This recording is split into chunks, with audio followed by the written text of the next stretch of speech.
guys, how's it going? Talk about things I never thought I'd hear myself say. We need a Conservative party. And the Tories aren't it. Our political system is obsolete. It's broken. It's just not fit for purpose anymore. It's insanely difficult for widespread views to get any kind of representation in Parliament, thanks to the requirement to command local majorities in our elections. And on the other hand, minority opinions can dominate the system as long as they're popular in a small enough area. The apologists for our system, our first past the post system, they see that local majority thing as being a good thing. The idea being that less popular views won't be heard and it'll prevent hung parliaments and minority parties dominating the political debate. Well, the problem with that is that two out of the last three of our parliamentary elections have ended up with a hung parliament. And right now, one of the smallest political parties in Britain are vetoing literally everything that the largest party in Westminster do. It's an epic fail. Worse than that is the blatant cronyism that the main parties show. I mean, they all promise the world in the election, but see, once their snout is firmly in that trough, it's really hard to spot any functional difference between them. They vote the same way on almost every issue. They've got exactly the same opinions on everything that matters. I mean, the biggest difference between the two main parties is marketing and funding. The Tories, well, they like to think that they're the party of business, supported by companies and businessmen, as opposed to Labour, the party of organised labour, supported by unions and benefactors. It doesn't make any difference. They're both supported by huge establishment organisations and oligarchs of one shade or another. They're a symptom, though, of the malaise that's crippling modern Britain. Our ruling elite don't see themselves as rulers or as an elite. And they don't even see themselves as the same demographic. They are, though. I know they'll never answer to bourgeois and upper middle class is a bit of a mouthful, but they know damn fine who they are, and so do the rest of us. Not that they let that get in the way of any of the delusions or the role-playing efforts.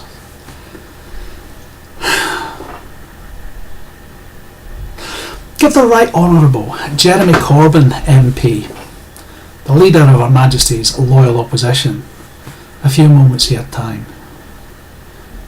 That's not one of his for the many, not the few speeches.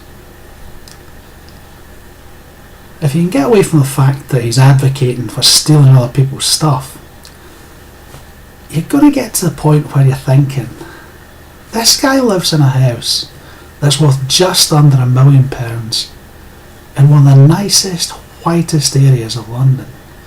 He's paid £137,000 a year, plus full expenses for office space, for staff. They even pay his travel costs. He still diddles his expenses right enough, but that's another rant entirely. His pension fund is £1.6 million. It's getting bigger every year. See, with that amount of wealth, he's firmly in the top 1% of Britain's earning population. But he still sees himself as the many, and he's being oppressed by the few.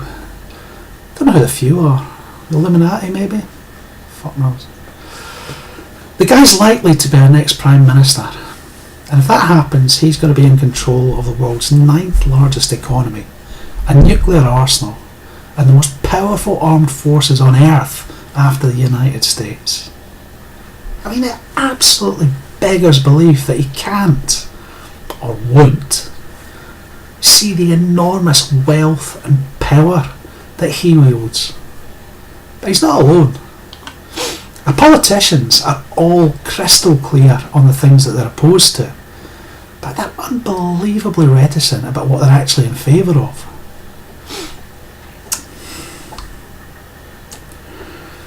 Brexit has shown them up for the spineless, clueless, lying torags that the vast majority of them are. They were given a really simple mandate: just get us out of the EU. They've had almost 3 years to do it, and all we get off of them are constant delays and excuses. I'm sick of hearing about it, I really am. They keep on saying it was a small minority. No, it wasn't a small minority. 1.4 million people is not a small anything. It's almost twice the combined population of all of the South Coast cities. Plymouth, Southampton and Portsmouth together have a population of about 700,000 people. It's more than the entire population of Birmingham and Wolverhampton. That comes up to 1.2 million. Liverpool and Manchester, 1.2 million. Leeds, York and Sheffield, 1.3 million. If you put Newcastle, Middlesbrough and Carlisle together, you only get to 557,000. Swansea and Cardiff, 748,000. Glasgow, Edinburgh and Aberdeen gets you up to 1.3 million. God, it's 5 times the population of Belfast. It's almost exactly the same number as our war dead from the whole of the 20th century. We had a general election. 2/3 of our MPs went to the polls promising that they were going to deliver Brexit. But now they're safely ensconced in that Westminster Bubble.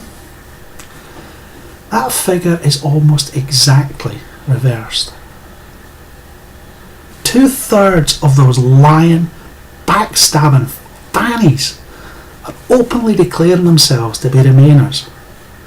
Some of them have even joined new parties with completely different manifestos to the ones that they were voted in on. Their excuses are just pathetic. I mean, they've gone from promising one thing to trying to justify their betrayal of us all with a stream of self-serving lies and complete misrepresentations. The characterisations of Leave voters has gone from bigots and racists that shouldn't have been allowed to vote, and they decided we were stupid, poorly educated old gits who shouldn't have been allowed to vote. Now they've decided we're gullible idiots and don't have the sense to realise that some of the politicians were lying to us. Perish the thought. Oh yeah, and we shouldn't be allowed to vote. Two things have become crystal clear over the last 3 years. Now the first one is that the majority of our politicians have got exactly the same views and opinions on almost every single issue. The second one is that you can't trust them to deliver anything that they promise. We're locked into this system where we get to choose between two left of centre parties, and their greatest talent is just spinning the exact same bullshit to fit their preferred rhetoric. See, they both believe in censorship. They both believe in increased taxation.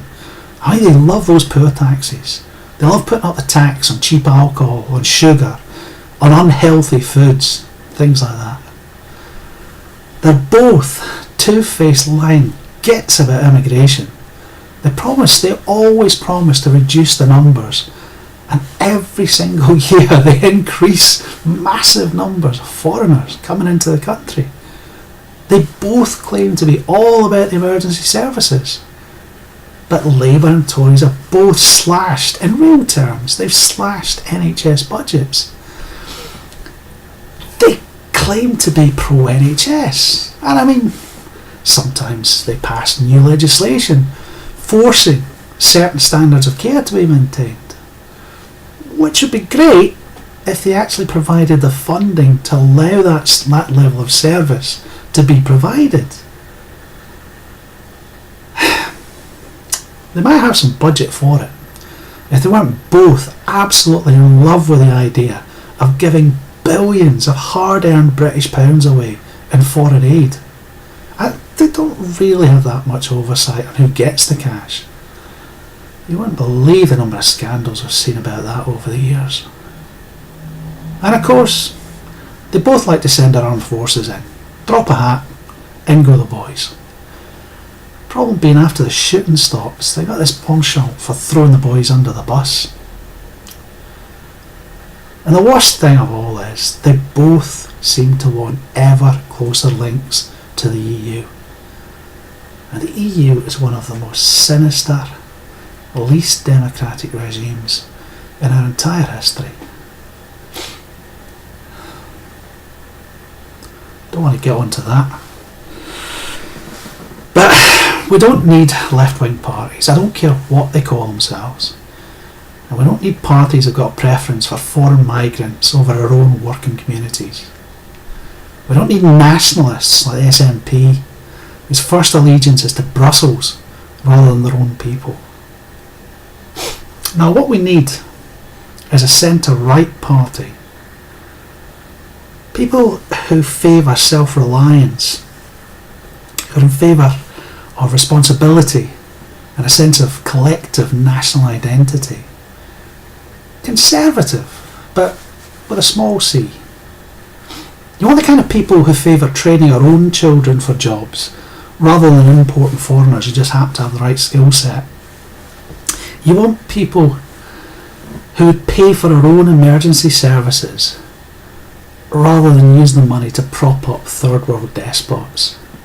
Yeah, the kind of people who would pay to keep our armed forces properly supported, both while they're in uniform and, just as importantly, when they're out of uniform, when they leave the armed services.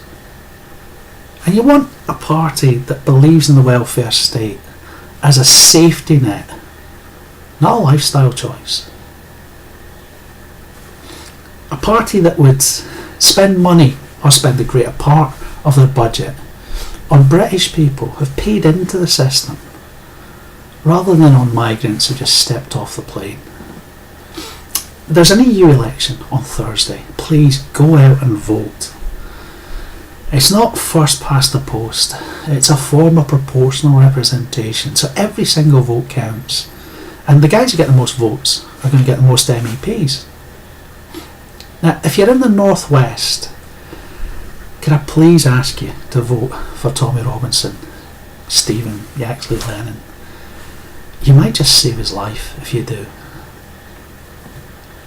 Anywhere else though, vote UKIP. Gerard Batten's lot are the only party in Britain who actually care about this great nation of ours. I've linked to the manifesto down below. Give it a once over, it's all good stuff. And it'll put a lie to all that crap you've read in the media about far-right and fascist policies. Up to this point, we've been betrayed and lied to by every political party in Britain, including a fair few people who used to be in UKIP. Now, Farage's new personality cult doesn't make up for the fact that he ran out on us right after the vote, right when he needed to get his nose to the grindstone. He was off. He's still collecting his 100,000 per annum, 100,000 euros per annum from the EU, but he just waltzed off into the sunset, boasting about what he was going to do in his retirement. Yeah, good for you. The fact that he's the legacy media darling right now should really tell you everything that you need to know about what his true colours are. Now, the golden lining with that is that he took the weak and he took the faint-hearted with him when he left the UKIP. The people that remain are people who are committed to the party and committed to its ideals. Its membership just now is among the youngest and the strongest of all British parties. The future is looking bright. The EU elections could be the start of something rather than the end of something. And as another beardy once said, service guarantees citizenship. Layers.